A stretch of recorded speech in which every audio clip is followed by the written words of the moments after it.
Alright, this is the much and long awaited review of the completely upgraded Blade 120 SR.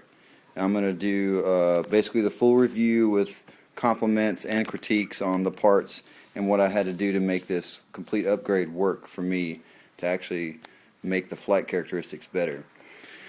Starting off, what we have here is the MIA Microflight canopy. It's not carbon fiber, it's just a hard plastic mold. It's a lot better and sturdier than the standard canopy. If you notice the little bond down the middle, this tends to start falling apart after a while once you had a canopy for a while.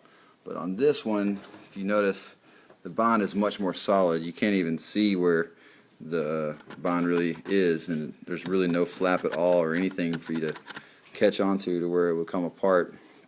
But yeah, that's the MIA Microflight canopy. It also came with some landing skids that you see here.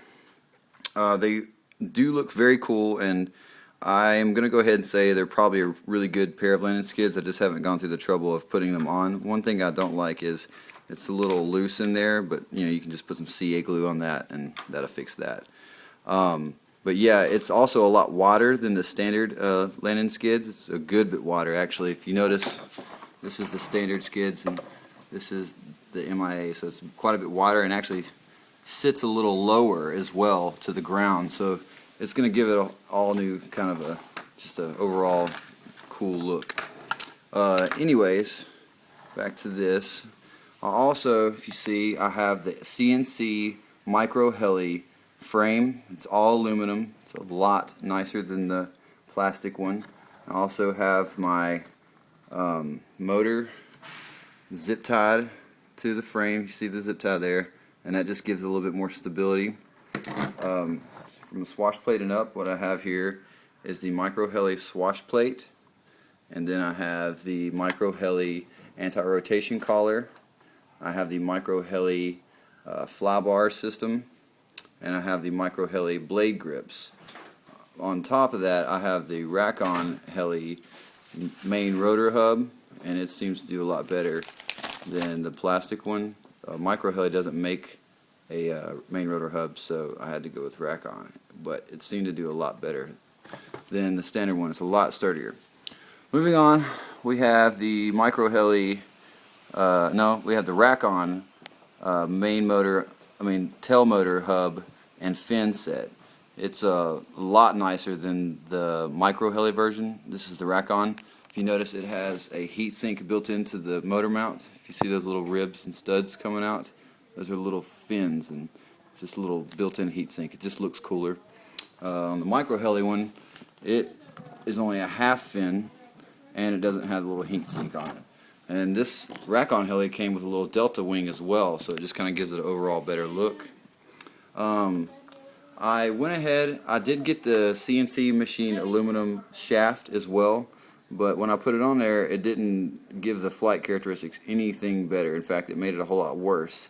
And as soon as I went back to the carbon fiber shaft, everything seemed to act a lot nicer and a lot smoother. In fact, as soon as I replaced the aluminum shaft with the carbon fiber shaft, the flight immediately went to hands-free hovering, like within seconds. I was highly impressed at how well it flew after I put the carbon fiber shaft back on.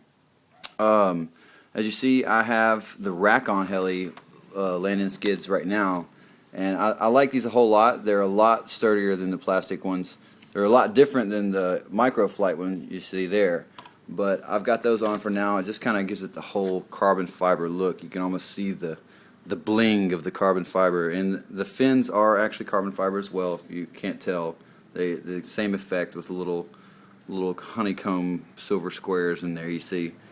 I do have the stock blades. As far as I know, no one makes any blades for the 120 so far that are custom, and I'm looking forward to seeing that. But so far, nothing at all.